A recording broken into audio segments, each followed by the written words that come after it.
welcome to the Executive Insight series in association with KPMG, where we speak to various business leaders about their insights into strategy, success and overcoming challenges. Today I'm joined by Mark Roden, founder and chief executive of Ding and winner of Business Person of the Year 2021. So Mark, what are the key business strategies you think culminated in you being nominated for the award this year and ultimately being chosen as the overall winner for the year? Sure, well, happy to give my perspective, but the best answer will probably come from the judges. I think the judges, when I look at their profile and experience and what they've done in their own careers, whether it's in business or the arts or in politics, they're all bringing a perspective where, you know, success has been measured in different ways, and they themselves have seen successful people in different ways.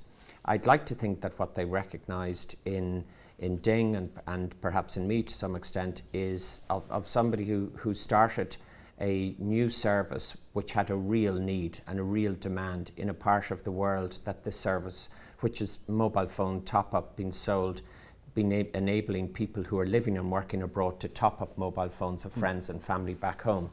And those families were typically in emerging markets. So it was a very new sector. It hadn't existed previously. And it was one, I think, which over the years we were able to avoid bringing in capital. So there was no outside capital brought in to scale the business. I took the risk of investing, you know, whatever I had into the business. So I think they probably recognized an amount of risk taking. Then the business scaled. And so we grew it to the point without outside investment of where we were able to, you know, become the dominant player in this. So we are the leading mobile phone top-up company for cross-border top-up in the world. And then ultimately we were able to monetize this with the investment from Pollen Street Capital. And lots of businesses get to a certain point. Not all of them do get to that point, but I think it's a really important stage, and it was one I was very conscious of over the last couple of years.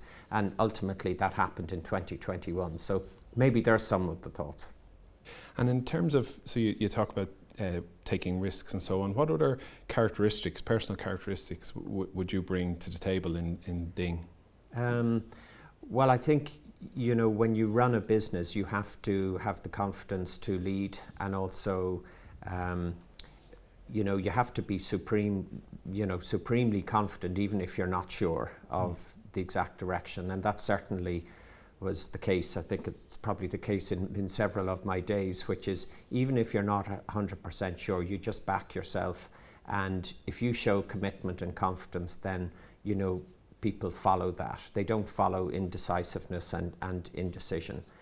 I think being a good listener is really important. And, you know, I really would major on that.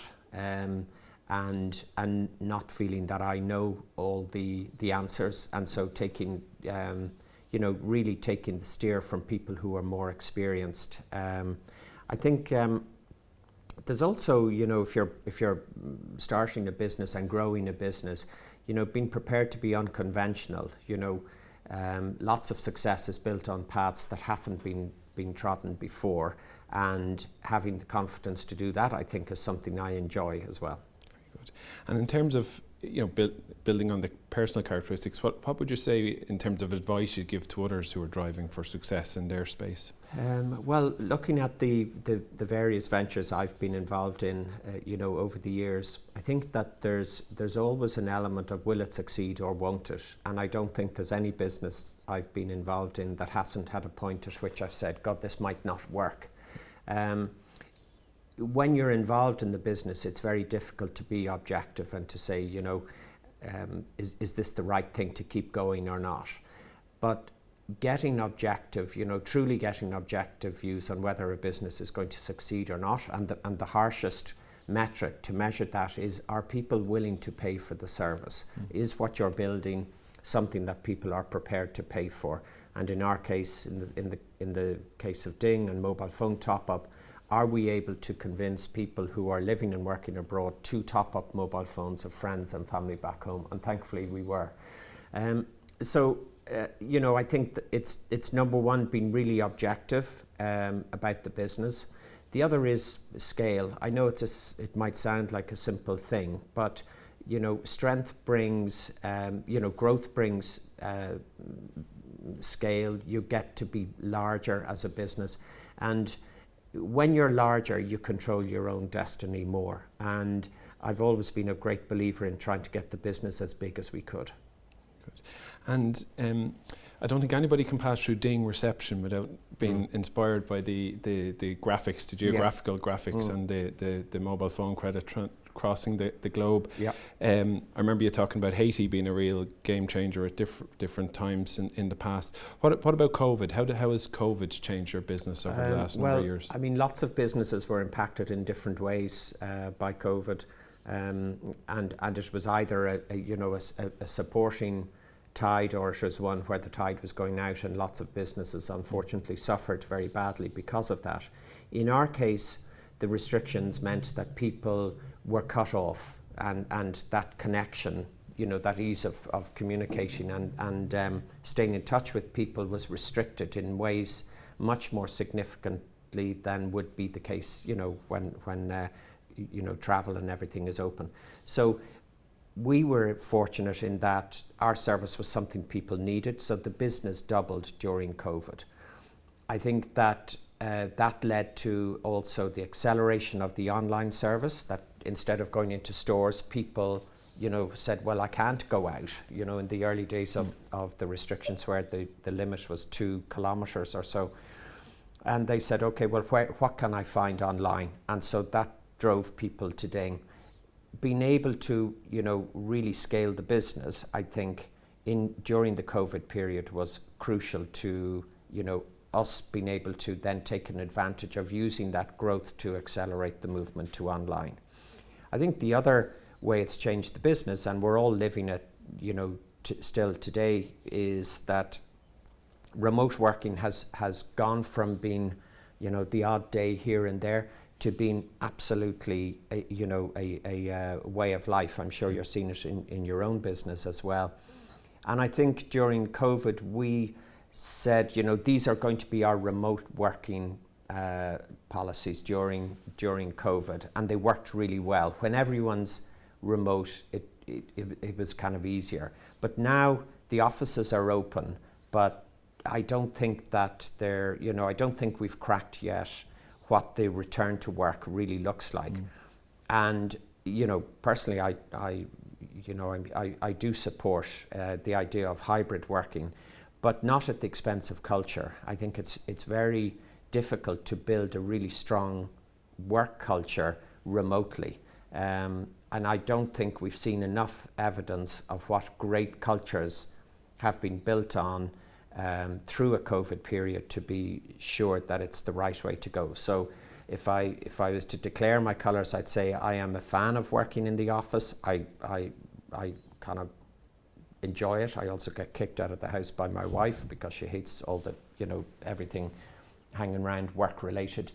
But I think for young people as well, it's their first or second jobs, I think that there's great benefits to mixing and sharing experiences with others in the work environment. And then the responsibility for us is not to compel people to work, but to give them reasons to come into the office, to create a sense of sharing, and I think enjoyment as well, So I mean, it's a bit of crack being in the office with lots of people. It's not much fun staying at home and just working on your screen, I can identify with all of that in our business too, Mark.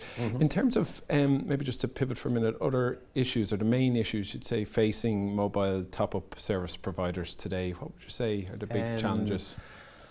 I would say that, mobile top-up providers like Ding are essentially one route to market, and as such, we're then a distributor of the mobile operators. That's not a great place to be long term. It's certainly fine for a period of time, but for us to be really relevant, we have to be doing something that's really important for the mobile operators, and that could be helping them solve a problem with churn, or helping them, bring back customers who've lapsed, etc., etc. Just being another route to market is not going to be enough, and I think that that's something which, it's a challenge for us, but it's also a great opportunity. And what would you say policymakers should focus on to support Irish business generally? I know your own discipline is one close to my own heart for different reasons. I know it creates lots of business for you, but on the other hand, the flip side of tax is I do think that the government should take a much more proactive view on how entrepreneurs' relief is treated. I don't think it's, that there's sufficient incentive for entrepreneurs to establish businesses and grow them and take all the risk. I think people tend to look at it a bit too negatively and then tend to look at the quantum of capital that's generated without looking at the, in our case, 15 years that have been, dedicated to achieving that. And particularly when you've reinvested, as you've mentioned earlier, and again this time around. What do you see as major opportunity for Ding going forward? You've kind of touched on it there a little, but where do you see Ding in the next chapter? Well, this is an easy one in some ways because Pollen Street Capital, which is a private equity firm in London, which has about $4 billion or £4 billion under investment or under management, they traditionally invested in regulated financial services type businesses, and when they look at Ding, we're unregulated and we're a consumer play, but we've got this vast opportunity which they describe as the white space. They call it the white space opportunity, meaning that Ding has been successful in a relatively small part of the total market. We top up maybe 20-30 million mobile phones each year, but then you look at what the potential is and we're connected to 5 billion mobile phones. And so the scale to grow the business is really large. And then also there's a great opportunity, I think, for us to add new services. I don't think we'll go down the regulated route, to become a remittance business, because there's huge complexity and time and expense involved in doing that. I think we need to define something that's really different and use that and bring that up to make ourselves more relevant to mobile operators and ultimately to our customers. And maybe just one add-on to that. Presume like yourself or like ourselves, you're struggling to find talent to build those next ideas and so on. What do you say for people coming to work with Ding? This is the challenge, literally, of our time, which is not only is it's a great time to be in the market looking for a role or a job because there's so many opportunities, but finding really good people it's almost more important than the strategy. I would much prefer to have a great bunch of people in the room to figure out the strategy than have a great strategy and not the right people to implement it. I think that it's not just about money. I think that having really experienced people in leadership roles that people joining can work with, and I've seen that in our own business where we've brought in some really, really talented people who then create great work experiences for people who are joining. That's what people will stay for. I don't think they'll move for $2 or $3 grand, to just another Zoom screen in a different company. But I think we should all be particularly conscious as well of what our own roles are. Like, I'm the CEO today, but I don't honestly care whether I'm CEO or what my title is, so long as I'm contributing to the growth of the business, because I'm more of an entrepreneur or somebody who's started businesses and grown them. I didn't necessarily grow up with the way that people are using digital services the way they are. So my job is to get out of the way and just facilitate those people being able to do what they need to do in order to grow our business, which ultimately we'll all benefit from. Mark, thank you very much for joining us today on the Executive Insight series. Thank you, Kevin.